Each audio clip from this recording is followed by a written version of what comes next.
काबू हो गया पर आगे कोई पता नहीं थले आए ना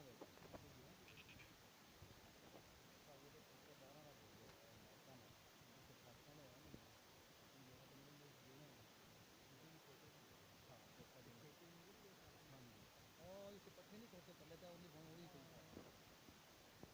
जी उड़ी पई है ना सारी ये सारी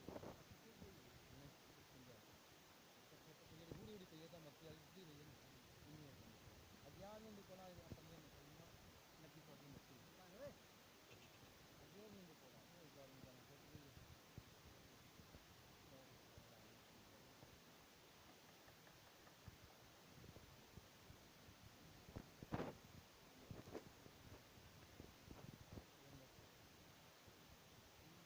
ਇੱਥੇ ਥੋੜਾ ਕਾਬੂ ਹੋਣਾ ਇੱਥੇ ਥੋੜਾ ਖੱਡਾ ਪਹਿਲੀ ਦਾ ਮੈਨੇ ਨੀਮਾ ਹੋਣਾ ਨਾ ਡੇੜੇ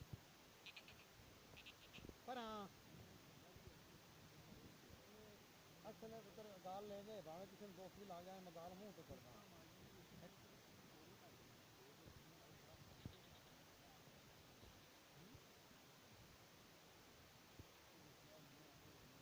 ਦੇਖਾਂ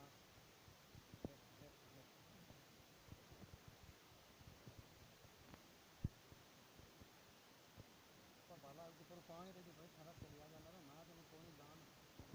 ਉਹ ਮੇਰਾ ਤਾਂ ਰੇੜਾ ਬੰਦਾ ਪੱਲੇ ਕੋਈ ਰੇੜ ਦੀ ਕੋਈ ਚੀਜ਼ ਰੱਬ ਦਾ ਸ਼ੁਕਰ ਹੈ ਤੇ ਅਖਣੀਆਂ ਪਈਆਂ ਰੇੜੇ ਅੱਗੇ ਨਾਲ ਕੋਈ ਕਾਬੂ ਹੈ ਕੱਠਾਂ ਬੰਦਾ ਵੀ ਪਾਉਣ ਲੱਗ ਜਾਂਦੇ ਭੇਜਾਂ ਨਹੀਂ ਨਾ ਲੱਕੜੀ ਫੱਟੇ ਅੱਗੇ ਕਾਹ ਲਾਇਆ ਇੱਥੇ ਪਰਸੋਂ ਕਿਵੇਂ ਰੇੜਾ ਕਰਦਾ ਤੇ ਕਾਲ ਕਿਵੇਂ ਅੱਜ ਹੁਣ ਕਿਵੇਂ ਆ ਗਈ ਅੱਜ ਇਤਨਾ ਥੋੜਾ ਕਿਉਂ ਕੀ ਮਰ ਉਹ ਕਹਿੰਦਾ ਵੀ ਮੈਂ ਤੇ ਉੱਪਰ ਘੱਟ ਤਾਂ ਹੀ ਕਰੂੰਗਾ ਦੋਸਤਾਂ ਪਈਆਂ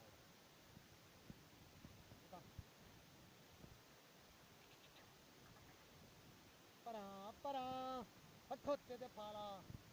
ਵੇਖ ਵੇਖ ਪ੍ਰੇੜੇ ਪ੍ਰੇੜੇ ਪ੍ਰੇੜੇ ਪ੍ਰੇੜੇ ਪ੍ਰੇੜੇ ਦਮੀਆਂ ਨੂੰ ਵੀ ਲੱਗਣਾ ਥੋੜਾ ਚਾਲੀ ਬਣਾ ਦੇ